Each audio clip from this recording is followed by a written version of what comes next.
Imagine you are a parent living in Louisville, Mississippi. Your child is at a daycare on the outskirts of town. Suddenly, you get a notification on your phone. A tornado has been spotted in your area, and it is headed right for that daycare. From April 27th to 30th, 2014, a major tornado outbreak impacted the United States. On April 28th, a moderate risk outlook was issued for much of the Deep South, and a 15% tornado risk accompanied it. This was later upgraded to a 30% tornado risk and a high-risk outlook. At 12:40 p.m. CDT, a PDS tornado watch was issued for most of Mississippi, parts of Louisiana and Alabama, and southern Tennessee. In north of Coosa in Leake County at 3:51 p.m. CDT, a tornado touched down near Highway 25. This tornado soon crossed Highway 25, moving through mostly rural areas. However, it soon hit the small community of Plattsburgh, where a first fatality occurred. The victim was found in the woods near her home. This is a zoom-in of where the fatality most likely occurred, although I cannot get exact information. The tornado then continued northeast, destroying many chicken barns. It was hard to get good satellite imagery here because this was crossed by many dates, so I had to change the date frequently. The tornado then reached its peak at EF4 intensity, destroying a row of homes in still mostly rural regions, with sustained wind speeds of over 185 miles per hour. At this point, the tornado took a more northerly turn and weakened back into EF2 intensity as it moved up into the community of Louisville, damaging more homes in a more urban area.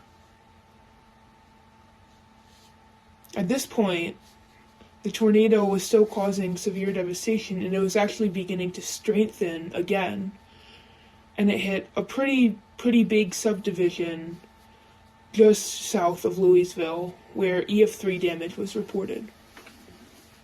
Here's a closer look at that subdivision.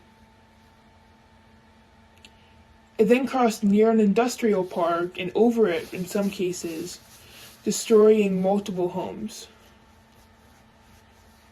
As it was moving into central Louisville, it crossed a residential road and over an apartment complex where many homes were destroyed, and this is where 5 of the fatalities occurred.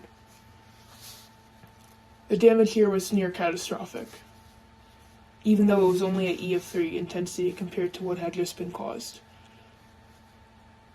The tornado then crossed another road heading into a more rural part of the city, but still pretty densely populated, where it hit a family home with 3 people inside.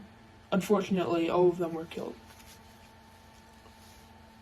Then, as we approaches one more street in Louisville, an act of heroism occurred. At Ruth's Child Care Center, the owner, Ruth, laid upon a 4-year-old girl to protect them from the tornado. The girl fortunately survived, but unfortunately the owner, Ruth, didn't. The tornado continued almost to northwest trend, still causing EF3 rated damage, and reaching EF4 intensity one more time before finally weakening. Overall, the tornado caused 10 fatalities and over 80 injuries, and also over $100 million in damage. The tornado intensified one more time again before weakening and dissipating near a church.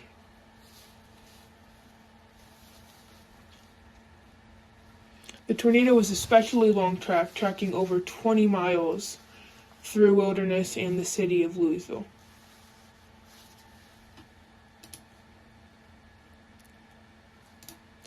One really interesting thing I noticed was just the width of the tornado that you can see.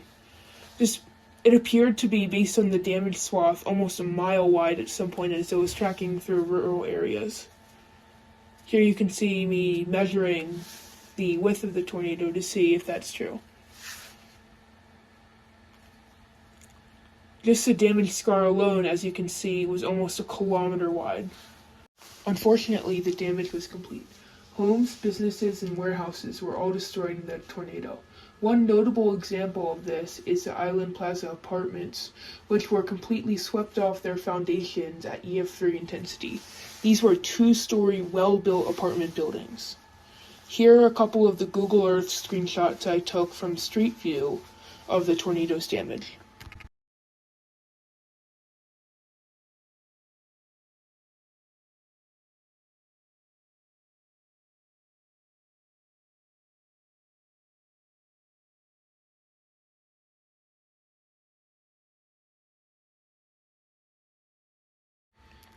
Thank you again to everyone who has watched this video. It has always been my dream to share my passion for tornadoes and other severe weather, and I'm glad I've gotten to share it with all of you.